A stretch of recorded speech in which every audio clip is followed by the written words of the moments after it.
కార్యక్రమానికి ముఖ్య అతిథిగా వచ్చిన ఆర్ కృష్ణయ్య గారికి అలాగే వేదిక మీద ఉన్న బీసీ నాయకులందరికీ కూడా పేరు పేరున శుభాభివందనాలు.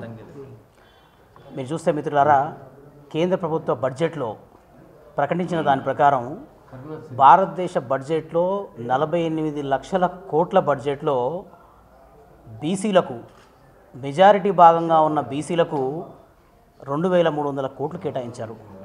ఇది మేము జాతీయ బీసీ సంక్షేమ సంఘం తరపున ఆర్ కృష్ణయ్య గారి నేతృత్వంలో కొన్ని సంవత్సరాల నుంచి బీసీల బడ్జెట్ కనీసం 2 లక్షల కోట్లు ఉండాలా, ఈ బీసీలు కష్టపడి ఏదైతే ఖజానాకు జమ చేస్తున్నారో ఆ జమ చేసే దాంట్లోంచి మా భాగం మేము ఎంతో మాకంత కావాలని చెప్పేసి కోరుతున్నాం. మరి దీంట్లో మీరు గమనిస్తే ఈసారి బడ్జెట్లో భారతదేశము విదేశాలకు సాయంగా ప్రకటించే ఒక అంశం ఉంటుంది. అంటే వేరే వేరే దేశాలకు, మనకన్నా చిన్న దేశాలకు సాయం ప్రకటిస్తుంది. దాంట్లో కేంద్ర ప్రభుత్వం ఈసారి భూటాన్కి 2068 కోట్లు కేటాయించింది. అలాగే నేపాల్కు చూస్తే 700 కోట్లు, మాల్దీవులకు చూస్తే 400 కోట్లు, మారిషస్కు 370 కోట్లు, శ్రీలంకకు 245 కోట్లు.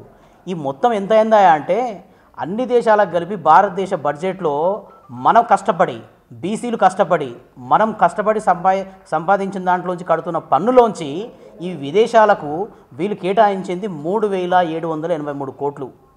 అదే సమయంలో దేశంలో ఉన్న 70 కోట్ల ఓబీసీలకి వీళ్ళు కేటాయించింది 2300 కోట్లు. అసలు సిగ్గుందా అసలు ఈ కేంద్ర ప్రభుత్వానికి? అంటే భారతదేశంలో ఉన్న ఓబీసీలు విదేశాల కన్నా కూడా, విదేశ ప్రజల కన్నా కూడా చులకనైపోయారా, తక్కువైపోయారా? అసలు ఇంత ధైర్యం ఎలా చేయగలుగుతున్నారు? భారతదేశంలో ఉన్న బీసీలకు వాళ్ళ స్కాలర్షిప్ల రూపంలో, తర్వాత సంక్షేమ పథకాల రూపంలో, అన్ని రూపాలలో కూడా కేటాయించాల్సింది కనీసం 2 లక్షల కోట్లు కేటాయిస్తే తప్ప ఈ సంక్షేమ పథకాలను అమలు చేయలేని పరిస్థితి. మరి అలాంటి పరిస్థితులలో దేని సరిపోతాయి ఈ 2300 కోట్లు? అసలు ఏ లెక్కన మీరు ఈ భాగం పంచుతున్నారు?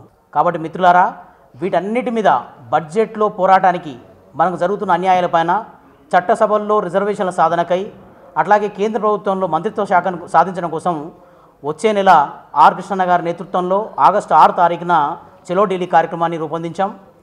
జంతర్ మంతర్ వేదికగా పార్లమెంటు ముట్టడి ఈ కార్యక్రమాలు ఉన్నాయి. మొత్తం బీసీ శ్రేణులు రాష్ట్ర వ్యాప్తంగా అన్ని జిల్లాల నుంచి తరలి వచ్చి ఈ కార్యక్రమాన్ని విజయవంతం చేయాలని చెప్పేసి మరొకసారి ఈ వేదిక ద్వారా మీ అందరికీ కోరుతున్నాను.